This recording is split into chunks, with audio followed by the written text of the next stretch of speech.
Dispersion of light. 1665 में Newton ने एक एक्सपेरिमेंट के ज़रिए एक चीज़ डिस्कवर करी, दैट इज़ कि जब एक ग्लास प्रिज्म से वाइट लाइट को पास करवाया जाता है, वाइट लाइट का मतलब सनलाइट को, तो उसके अंदर ये देखा गया कि 7 कलर्स उस वाइट लाइट को फॉर्म कर रहे हैं, विच मीन्स जब उस वाइट लाइट को प्रिज्म के थ्रू पास करवाया गया तो वो वाइट लाइट 7 कलर्स में डिवाइड हो गई। और ये जो 7 कलर्स जिनमें ये वाइट लाइट डिवाइड होती है, इन 7 कलर्स को कहा जाता है स्पेक्ट्रम ऑफ वाइट लाइट।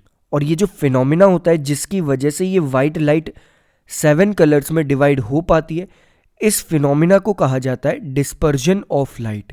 अब जिन 7 कलर्स में ये लाइट डिवाइड होती है, दैट इज वाइट लाइट, उसे हम एक न्यूमोनिक से याद करते हैं, that is VIBGYOR. V for violet, I for indigo, B for blue, G for green, Y for yellow, O for orange and R for red. जिसमें उन्होंने ये नोटिस करा कि सबसे ज़्यादा जो डेविएट होता है कलर वो होता है वायलेट, मतलब सबसे ज़्यादा जो अपनी डायरेक्शन से शिफ्ट हो जाता है कलर सबसे ज़्यादा एंगल पे, वो होता है वायलेट कलर, और सबसे कम जो डेविएट होता है वो होता है रेड कलर।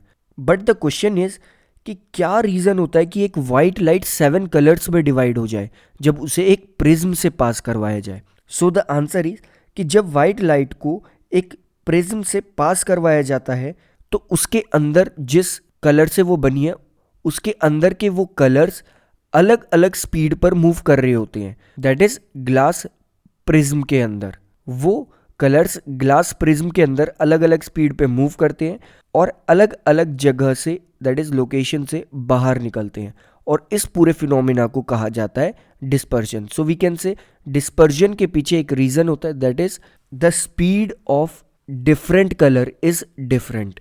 एंड यहाँ पे नोट करने वाली चीज़ ये है कि एक्चुअली में ये 7 कलर्स नहीं होते, ये 7 कलर का एक बैंड होता है जिसे हमने अपने कन्वीनियंस के अकॉर्डिंग 7 कलर्स में डिवाइड किया हुआ है ताकि हम इन कलर्स को ईजिली समझ सकें, और वी कैन से इस बैंड को ईजिली समझ सकें।